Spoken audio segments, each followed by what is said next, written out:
This was the worst scene I've ever been to. Before you even went into the residence, you could smell the decomposition. At a quiet suburban home in Waukesha, Wisconsin, investigators walk into a scene that is straight out of... Picture a signature at the bottom of a teenage boy's FBI interview consent form, still dry, while 3 states away, a house in Waukesha, Wisconsin, was already being sealed off with crime scene tape. The official document said he was a cooperative witness. The evidence said he had been living with his parents, decomposing bodies for 17 days. Before we go deeper into what the documents actually show, make sure you're subscribed to True Crime Court. Because we don't just cover the story, we follow the evidence. A horror movie. At the time that I got there, we knew that there were 2 bodies found. Right away, we were asking questions. Where is their kid? Are they going to find the body? They found 2, and maybe there's a 3rd. As terrifying as this situation is, this case becomes something so much bigger. This is the case of Nikita Cassop, a 17-year-old honors student who pleaded guilty to killing his mother and stepfather, not in a fit of rage, but as the first step in an elaborate plot to assassinate the President of the United States. The paperwork already knew. The start of this was really that there was a call that came in, and so that started the real what happened situation for us. The call comes from 17-year-old Nikita Cassop's grandma. She's concerned about him, she's worried, she doesn't know where he is. When Nikita's grandma reported that he wasn't attending school and that he was missing, we also received a report from... The official record begins on February 28, 2025, when the Waukesha County Sheriff's Department received a call from a concerned grandmother. She hadn't heard from her grandson. Nikita and her son, Donald, had been texting her strange excuses about being sick. At the same time, the Waukesha School District reported that Nikita, a student with perfect attendance, hadn't shown up for class in weeks. This was the worst scene I've ever been to. Before you even went into the residence, you could smell the decomposition. Once investigators go inside, they find a house of horrors. Tatiana was shot multiple times. She had been covered up by numerous blankets and towels. Towards the front of the residence, there was a small office area, and that's where Donald was. And again, he was also covered with blankets and towels. It appeared that he might have been at his desk or doing some type of work there. When investigators entered the suburban home, they found a scene that defied explanation. The smell of decomposition hit them before they even crossed the threshold. Inside, Nikita Cassop, Nikita's mother, was found shot multiple times, covered with blankets and towels. In a small office near the front of the residence, Donald Mayer, his stepfather, was discovered with a massive head wound, also concealed under layers of fabric. Candles were placed around Donald's body, extinguished but clearly lit at some point. Police initially thought this was a botched burglary. Furniture was overturned, pictures ripped from walls, closets emptied. When they first entered, they thought that this was possibly a burglary. Pictures were off the walls, beds were off the box spring. If you had gone into the closets, all the clothing was off any shelving units. It was laying all over the floor. It definitely looked like someone had gone there and burglarized the residence. There's also another small study area upstairs where paperwork was pulled out. We did find paperwork for a handgun, but we didn't locate a handgun in the house. It looked like someone had ransacked the home searching for valuables. But as night fell, a more terrifying possibility emerged. Their 17-year-old son was missing. The family dog was gone, and Donald's car, a 2024 Honda, was also missing. Investigators started asking the question that would crack the case wide open: was Nikita a victim, or was he the one who pulled the trigger? Moldova is just north of the Black Sea, right next to Romania, just to the southwest of Ukraine. Nikita and his mom were living in Moldova, and they came over to the U.S. when he was 7 years old, and his mom met Donald and moved here, got married, and Donald really took him in and treated him like a son. Here's where the case takes its first turn into the surreal. Nikita and his mother were immigrants from Moldova, a small Eastern European country north of the Black Sea. They moved to the U.S. When he was 7, His mother met Donald, they married, and Donald legally adopted Nikita. By all accounts, he was given the American dream: a nice house, a good school, supportive parents. He was third in his class, a member of the future business leaders of America, and was about to join the National Honor Society. By any measure, the public record shows a boy who had everything. We knew that there was a vehicle missing from the residence. I mean, it just kept piling on that something's going on here. Something's wrong. Investigators need to find Nikita. The last time anyone heard from him was February 11th. Now it's the 28th. That's more than 2 weeks later. And we started kind of figuring out that night that we believed that Nikita had taken down Mayor's vehicle, that he had left with that vehicle. We started pinging, doing emergency pings on Nikita's phone, and we did get some emergency ping information back from Waukesha. We had a ping or a location going south in Illinois. We then had But investigators were racing against a clock they didn't fully understand yet. The last time anyone had confirmed contact with Nikita or his stepfather was February 11th. By February 28th, 2.5 weeks had passed.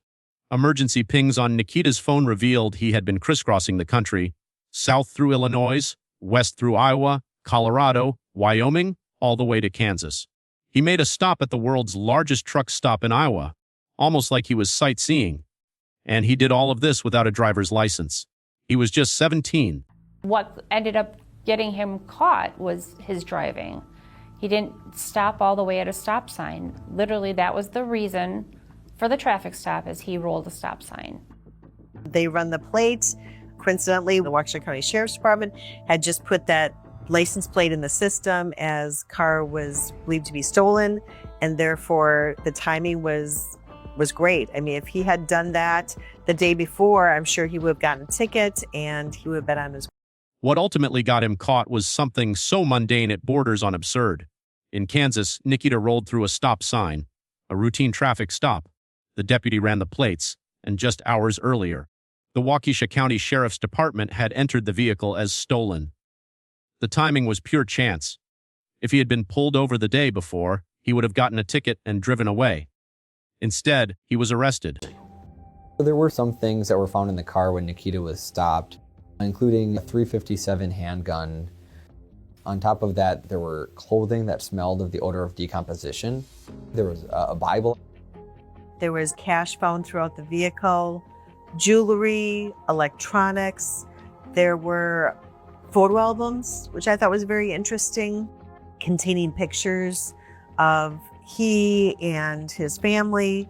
We also found birth certificates for Nikita and his mom. There was some cameras, so I don't know if he thought that the cameras that he had taken had evidence on them. Older laptops, electronics, cell phones. It was just very eclectic stuff that he had with him.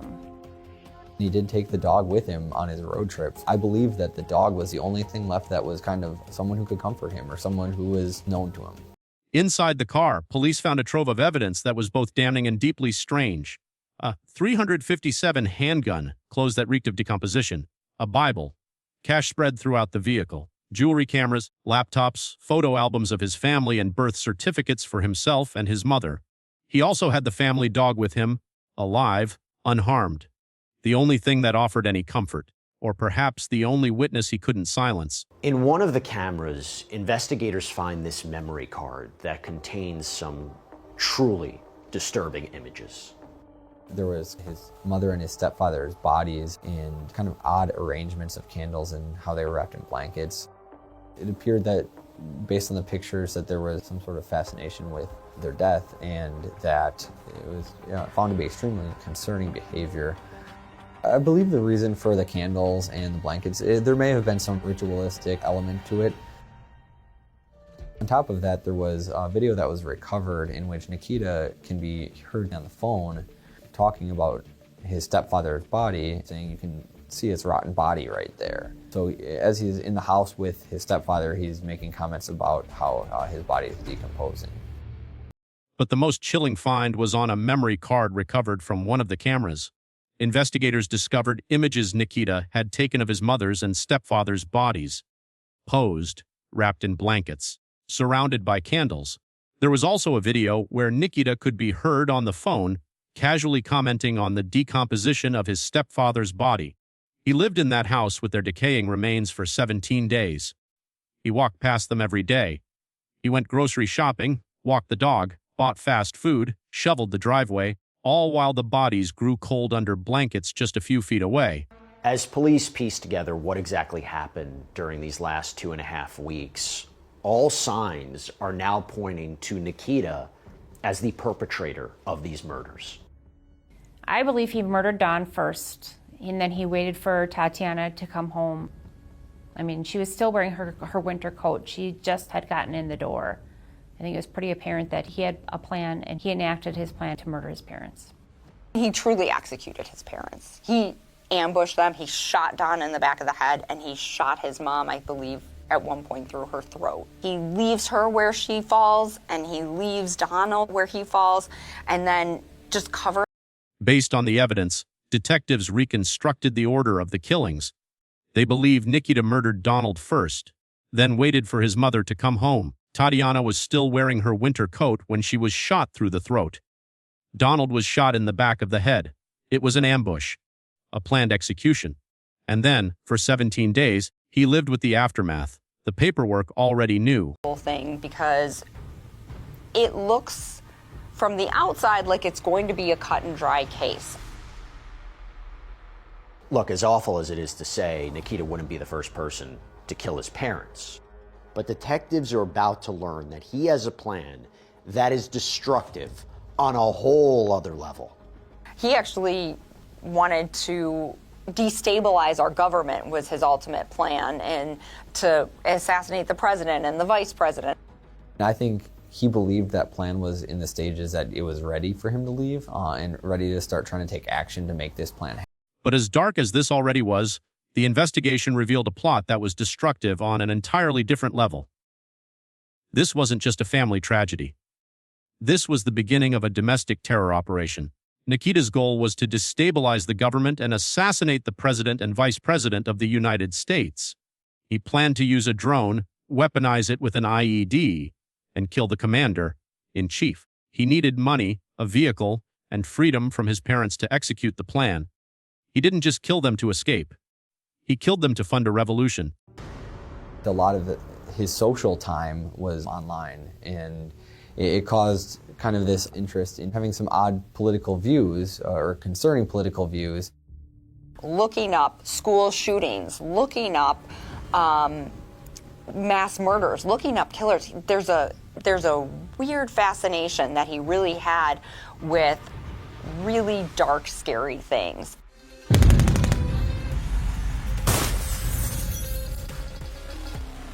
He had also shared what she described as gore edits to her. And when asked what a gore edit was, how does a suburban honors student arrive at such a conclusion? The answer lies in his digital footprint. Nikita was deeply active on Telegram, seeking out neo-Nazi and extremist groups. He was fascinated with mass shootings and political violence. A classmate, referred to as Witness A, told police that Nikita had previously talked about killing his parents before killing himself so they wouldn't suffer. He also shared gore edits with her, videos of war and violence set to Russian music. The extremists he found online promised him purpose, friendship, a place to belong. That's when police call in the FBI. Turns out, though, this isn't new. The FBI had actually investigated Nikita Cassop 2 years earlier.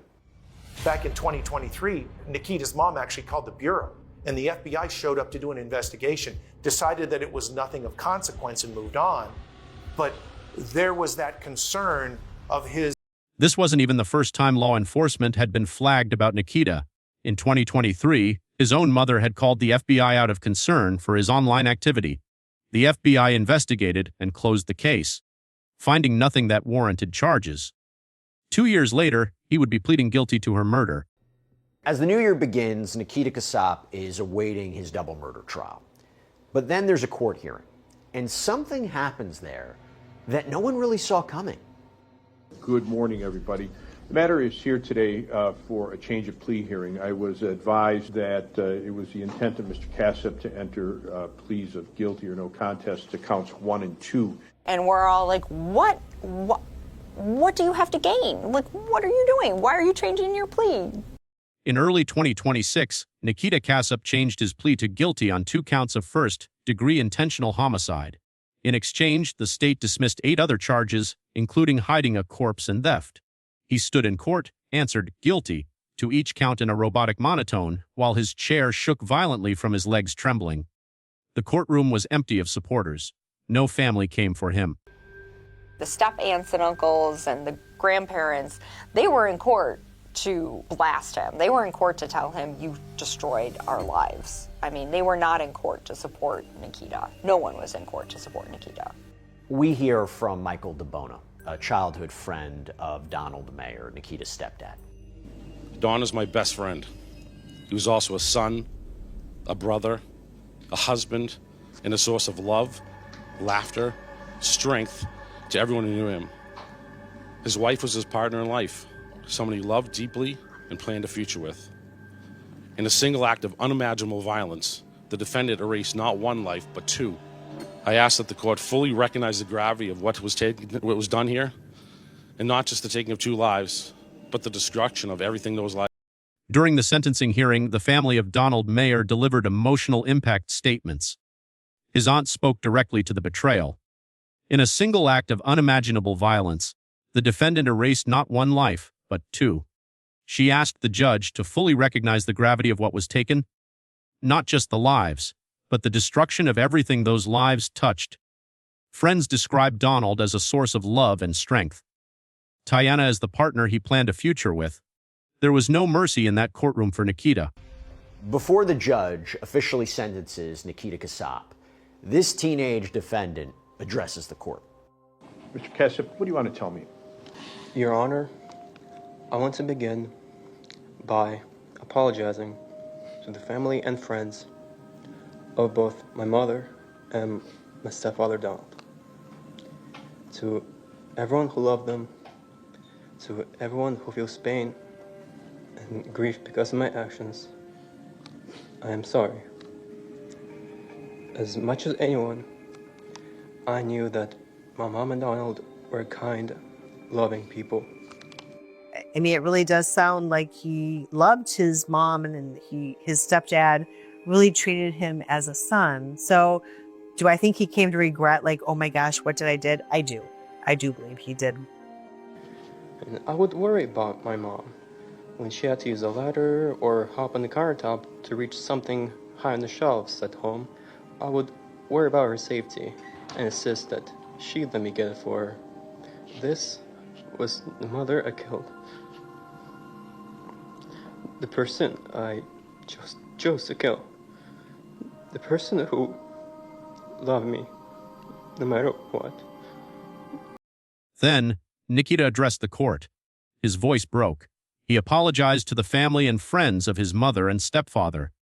He remembered worrying about his mom when she climbed a ladder, insisting he get things down for her. He said, "This was the mother I killed. The person who loved me no matter what." He admitted he became obsessed with hateful thoughts, convinced he was part of a revolution. But he also took ownership.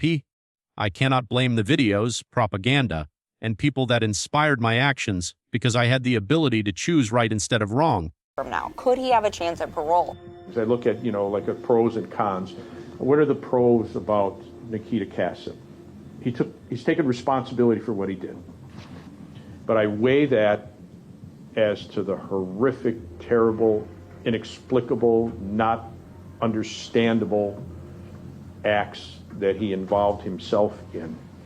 So what do I do with Nikita Cassop? Now I weigh these things and I'm led to the determination that I choose to find that he's not eligible for release to extended supervision, because I don't know, given the nature of these acts, I do not know, given what occurred here, when and if.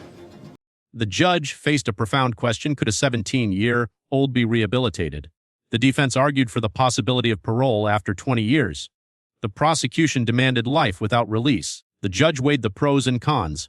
Nikita had taken responsibility, but the acts themselves were horrific, terrible, inexplicable, not understandable.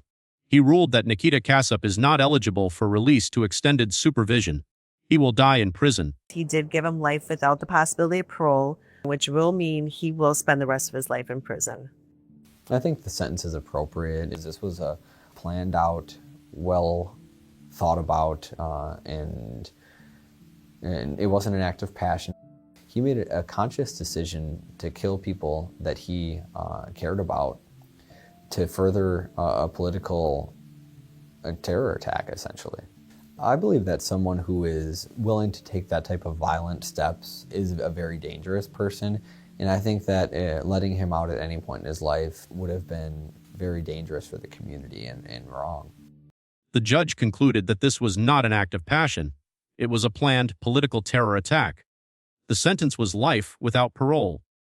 The official record now reflects a guilty plea, a life sentence, and a closed case. But the lingering question remains, what made him go over the edge? The paperwork already knew. Look, we're left with as many questions as answers in this case. It seems incomprehensible that a teenager from a caring family would brutally kill his own parents and plot to overthrow the government. But there is one thing that's clear. This is a cautionary tale for parents out there who are concerned about what their teens do online. What I think that the takeaway should be is the internet can be a very dark and dangerous place and can be a very sinister place. The judge concluded that this was not an act of passion. It was a planned political terror attack. The sentence was life without parole. The official record now reflects a guilty plea, a life sentence, and a closed case. But the lingering question remains, what made him go over the edge? The paperwork already knew.